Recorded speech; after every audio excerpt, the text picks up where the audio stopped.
Hoy 19 de mayo, la Iglesia celebra la vida de Santa María Bernarda Butler, fundadora de las franciscanas misioneras de María Auxiliadora. Dotada de una excelente salud, Verena creció alegre, inteligente, generosa y amante de la naturaleza. A los 7 años comenzó a frecuentar la escuela. El fervor y el empeño con el que el 16 de abril de 1860 se acercó a la primera comunión, permanecieron constantes en ella a lo largo de toda su vida.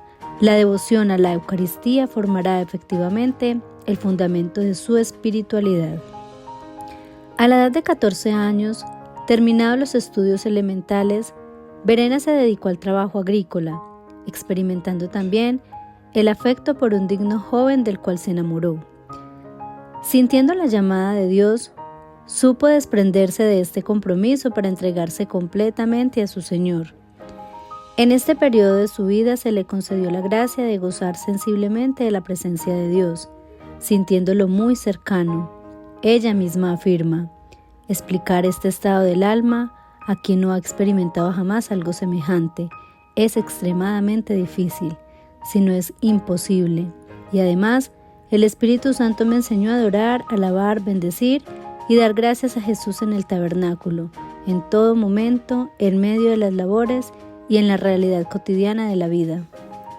Atraída del amor de Dios, a los 18 años entró como postulante en un convento de la región.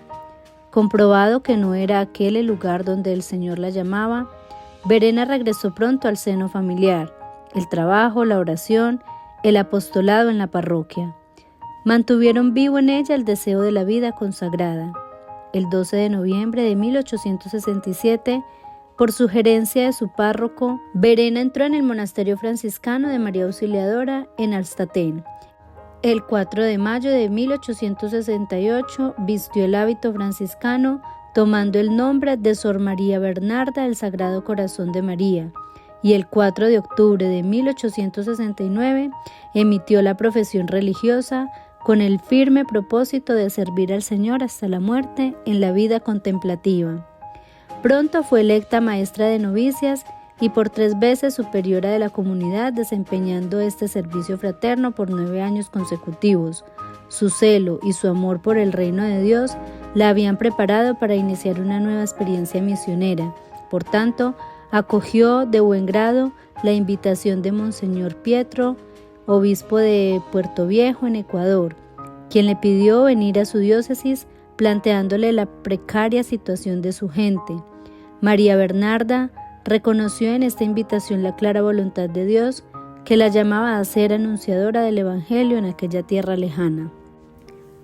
Superadas las iniciales resistencias del obispo de San Gallo, y después de haber obtenido un regular indulto pontificio el 19 de junio de 1888, Sor María Bernarda y 6 compañeras dejaron el monasterio de Alstatén y partieron para el Ecuador. Solamente la luz de la fe y el celo por el anuncio del Evangelio sostuvieron a la beata y a sus compañeras en la difícil separación del amado monasterio y de las hermanas. En su interior, María Bernarda pensaba en el tener que dar vida a una fundación misionera dependiente del monasterio suizo. A su vez, el Señor la hacía fundadora de una nueva congregación religiosa, la de las Hermanas Franciscanas Misioneras de María Auxiliadora. Recibidas paternalmente por el obispo, este encomendó a María Bernarda la comunidad de Chone, que presentaba un espectáculo desolador por la falta casi absoluta de sacerdotes, la escasa práctica religiosa y por la difundida inmoralidad. María Bernarda se hizo toda para todos, poniendo como fundamento de su acción misionero la oración, la pobreza, la fidelidad a la Iglesia y el ejercicio constante de las obras de misericordia. Junto con sus hijas comenzó un intenso apostolado entre las familias, profundizando en el conocimiento de la lengua y de la cultura del pueblo. No tardaron en madurar los primeros frutos. La vida cristiana de aquella población volvió a florecer como por encanto. También la nueva congregación franciscana creció en número y se fundaron las 2 casas filiales de Santa Ana y de Canoa, pero también Pronto la obra misionera de la Madre Bernarda fue marcada por el misterio de la cruz. Fueron muchos los sufrimientos a los que ella y sus hijas se vieron sometidas, la pobreza absoluta, el clima tórrido, incertidumbres y dificultades de todo tipo, riesgos para la salud y la misma seguridad de vida, incomprensiones de parte de la autoridad eclesiástica y la separación de algunas hermanas de la comunidad, constituidas después de una congregación autónoma, las franciscanas de la Inmaculada. María Bernarda soportó todo con heroica entereza, en silencio, sin defenderse y sin alimentar resentimientos en la confrontación con alguno, perdonando de corazón y orando por aquellos que la hacían sufrir. Como si no fuera suficiente para estas pruebas, en 1895, una violenta persecución por parte de fuerzas hostiles a la Iglesia obligó a Sor María Bernarda y sus hermanas a escapar del Ecuador. Sin saber dónde ir, con 14 hermanas se dirigió a Bahía, de donde prosiguió para Colombia. El grupo estaba buscando cuando recibió la invitación de Monseñor Eugenio Bifí para trabajar en su diócesis de Cartagena, y así el 2 de agosto de 1895, la fundadora y sus hermanas exiliadas del Ecuador arribaron a Cartagena, recibidas paternalmente por el obispo. Encontraron alojamiento en un ala del hospital femenino llamado comúnmente Obra Pía.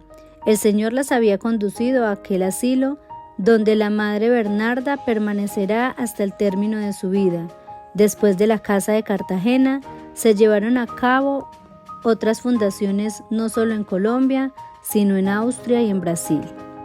Con un amor compasivo, de auténtica franciscana, estaba encargada de socorrer las necesidades espirituales de los pobres que ella consideró siempre sus predilectos.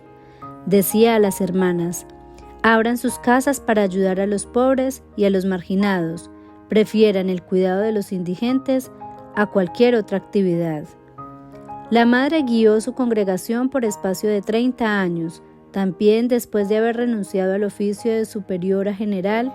Continuó animando con sentimientos de verdadera humildad a sus queridas hermanas, sobre todo con el ejemplo de su vida, sus palabras y sus escritos. Prensa de punzantes dolores hipogástricos el 19 de mayo de 1924 en la Obra Pía de Cartagena, llorada por sus hijas, amada y venerada de todos como auténtica santa, María Bernarda se durmió serenamente en el Señor. Contaba con 76 años de edad, 56 de vida consagrada y 38 de misionera. La noticia de su muerte se difundió rápidamente. El párroco de la Catedral de Cartagena anunció el tránsito diciendo a sus fieles: esta mañana en esta ciudad ha muerto una santa, la Reverenda Madre Bernarda. Su tumba fue pronto meta de peregrinaciones y lugar de oración. El celo apostólico y el ardor de la caridad de la Madre María Bernarda reviven hoy en la Iglesia, particularmente a través de la congregación fundada por ella y actualmente presente en varios países de 3 continentes. La beata puede ser señalada como auténtico modelo de inculturación, de la que la Iglesia ha subrayado la urgencia para un eficaz anuncio del Evangelio. Ella encargó perfectamente en su vida el lema programático: mi guía, mi estrella es el Evangelio. Durante su vida encontró apoyo y consuelo solamente en Dios. Cuando abandonó su patria, a donde no habría de regresar jamás, y cuando dejó su querido monasterio de Arstaten, y durante su incansable actividad apostólica, ella siempre estuvo sostenida por una sólida espiritualidad de la oración incesante, la caridad heroica hacia Dios y hacia el prójimo, de una fe fuerte como la roca, una confianza limitada en la providencia de Dios, una fuerza y humildad evangélica y de una fidelidad radical a los compromisos de su vida consagrada, de la contemplación del misterio de la Santísima Trinidad, de la Eucaristía y de la pasión del Señor. Obtuvo el don de aquella misericordia que practicó con todos y que dejó como particular carisma a su congregación. Devotísima de la Virgen Madre del Señor, quiso que su congregación tuviese a la Auxiliadora como madre, protectora y modelo de vida en el seguimiento de Cristo y en su actividad misionera. Como franciscana, cultivó la misma veneración que San Francisco de Asís alimentó por la Santa Madre Iglesia, por sus pastores y sacerdotes que ella llamaba los ungidos del Señor. La beata permanece como un admirable ejemplo de mujer bíblica, fuerte, prudente, mística, maestra espiritual, insignia misionera. Ella ha dejado a la Iglesia un testimonio maravilloso de entrega a la causa del Evangelio, enseñando a todos, sobre todo hoy, que es posible unir la contemplación a la acción, vida con Dios y servicio a los hermanos, llevando a Dios a los hombres y a los hombres a Dios. El 29 de octubre de 1995, el siervo de Dios, Juan Pablo II, le confirió el título y los honores de los Beatos. El 12 de octubre del 2008, el Santo Padre Benedicto XVI la inscribe en el catálogo de los santos.